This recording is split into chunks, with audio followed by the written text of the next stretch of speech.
Welcome, ladies and gentlemen, to another Lore of League of Legends episode. Now we have the city-states gone and covered, it's time to move on to the lore of the champions themselves. This is where it starts to get interesting, as everyone has their favourites and their hates. So to kick it all off, I'm going to present to you the lore of Annie and Amumu. Enjoy.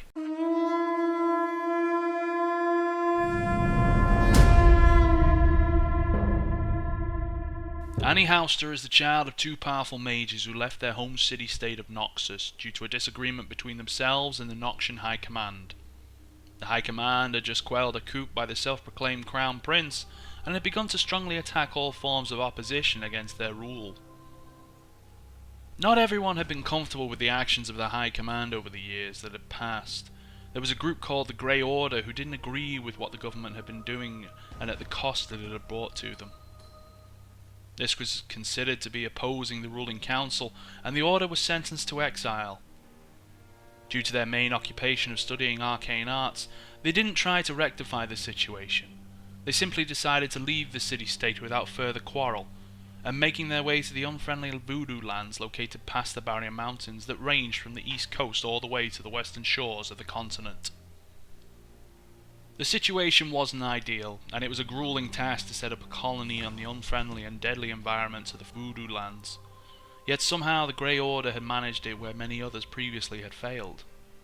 The Noxian outcasts were doing rather well for themselves considering the circumstances. Years after the Exodus, the married couple that led the Grey Order, Gregory the Great Warlock and his wife Ameline, the Shadow Witch, were blessed with a child, Annie. Both her parents were powerful spellcasters, and thus their child was expected to be blessed with such power as well. But there was something special about the young girl. Perhaps it was a combination of her lineage and the twisted magic in the Voodoo lands, or perhaps there was something else to it entirely. Not too long after her second birthday, Annie ventured outside the safety of the colony's borders and somehow managed to cast a charm on a deadly beast that roamed the wilds, the Shadow Bear. She named him Tibbers, and kept him by her side all the time, often spellbound as a doll to be carried around. Since then, her arcane powers have only been growing, and because of that, Annie is one of the youngest champions to have ever stepped onto the fields of justice. Despite her young age, her power is respected by everyone, and many city-states have tried to get Annie on their side. Since her introduction into the League, Annie has become good friends with another champion, Amumu, the Sad Mummy. Amumu is perhaps one of the oddest champions that the League has ever seen. Even amongst visitors from other planes and other monstrosities, the little yordle wrapped in bandages seems somehow out of place. His past is a big mystery, unknown to anyone, including the mummy himself. All he remembers is waking up inside of a pyramid wrapped in bandages and filled with a deep sadness. He could not really explain his feelings, but he knew he was missing his parents. No matter what he did, he could never stop himself from crying or feeling sad in general. Eventually, after feeling completely hopeless, he decided to go out and discover the world that he had no memory of. In his journey, he travelled most of the southern Valoran, and even though it didn't help him in remembering his past, it helped him realize what he had become. He was undead, but not derived from evil. He was just sad, and everyone who encountered him shared his sadness.